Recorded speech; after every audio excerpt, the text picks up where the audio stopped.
ನಮಸ್ಕಾರ ಎಲ್ಲರಿಗೂ. ನಾನು ರಿತೀಶಾ ಅವ್ರ ಮದರ್. ಇವತ್ತು ಇದು ಇದು ಮೆಸೇಜ್ ಕಳ್ಸೋಕ್ಕಂದ್ರೆ ಫೀಡ್ಬ್ಯಾಕ್ ಕೊಡಬೇಕಾಗಿತ್ತು.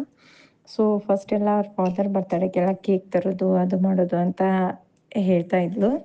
ಸೊ ಇವತ್ತು ಬಂದ ತಕ್ಷಣ ಅವ್ರ ಫಾದರ್ ಬರ್ತಡೇಗೆ ಅವ್ರು ಮೊದಲು ಮಾಡಿದ್ದು ಹೋಮ. ಅವ್ರ ಕಡೆಯಿಂದ ಸಂಕಲ್ಪ ಮಾಡಿಸಿ ಅವ್ರಿಗೆ ಎದುರುಗಡೆ ಕೂಡಿಸ್ಕೊಂಡು ಸಂಕಲ್ಪ ಮಾಡಿಸಿ ಗಾಯತ್ರಿ ಮಂತ್ರ ಮತ್ತು ಮಹಾಮೃತ್ಯುಂಜಯ ಮಂತ್ರನ ಹೇಳಿಸ್ಬಿಟ್ಟು ಅವ್ರ ಕಡೆಯಿಂದ ಯಜ್ಞ ಮಾಡಿದ್ಲು. ಎಲ್ಲರಿಗೆ ರಿಕ್ವೆಸ್ಟ್ ಮಾಡೋದೇನೆಂದರೆ, ಅವಳಿಗೆ ಇಷ್ಟು ಕಲ್ತಿದ್ದು ಭಾಳ ಖುಷಿ. ಬಟ್ ಇಷ್ಟು ಕಲ್ತು ಇಲ್ಲಿಗೆ ಬಿಡೋಕ್ಕಿಂತ ಅವಳಿಗೆಲ್ಲಾದ್ರೂ ಮುಂದೆ ಏನಾದರೂ ಅಪರ್ಚುನಿಟೀಸ್ ಏನಾದರೂ ಇದ್ದರೆ ಅವಳಿಗೆ ಕರ್ಕೊಂಡು ಹೋಗಬೇಕು ಅಂತ ಅವ್ರಿಗೆ request. So thank you so much sir. ನನ್ನ ಮಗಳ ಹತ್ರ ಸ್ವಲ್ಪ ಚೇಂಜಸ್ ತುಂಬ ಆಗ್ತಾಯಿದೆ. ಅವಳು ಸ್ಕ್ಯಾನ್ ಮಾಡ್ತಾ ಇದ್ದಾಳೆ. ಮತ್ತು ನನ್ನ ಮಷಿನ್ ಆಪ್ರೇಟ್ ಮಾಡ್ತಾಯಿದ್ದೆ.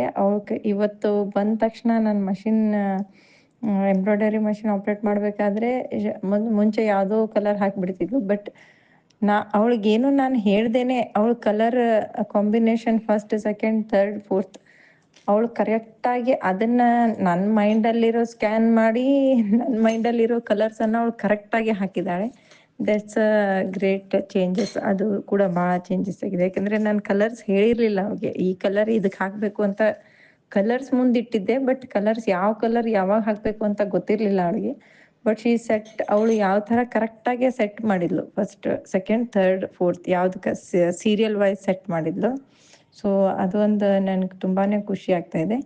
ಸೊ ನನ್ನ ಫೀಡ್ಬ್ಯಾಕ್ ಅಂತೂ ಇಷ್ಟಿತ್ತು. ಮತ್ತು ಮುಂದೆ ಏನಾದರೂ ಅಪರ್ಚುನಿಟೀಸ್ ಇದೆ ಸರ್, ಪ್ಲೀಸ್ ಅವಳಿಗೆ ಎಲ್ಲಾದರೂ ಮುಂದೆ ಕರ್ಕೊಂಡೋಗಿ. ಅದು ನನ್ನ ಆಸೆ, ಅವಳು ರಾಜ್ಯ ಮಟ್ಟ, ರಾಷ್ಟ್ರ ಮಟ್ಟದವರೆಗೂ ಬೆಳಿಬೇಕು ಅಂತ. ಸೊ ನೀವು ಯಾವಾಗೇ ಕರೆದ್ರೂ ಅವಳು ಬರ್ತಾಳೆ. ಸೊ ನಿಮ್ಮ ಕಡೆಯಿಂದ ಅದು ಹೆಲ್ಪ್ ಆಗಬೇಕಾಗಿತ್ತು ಅಷ್ಟೇ sir. Thank you so much.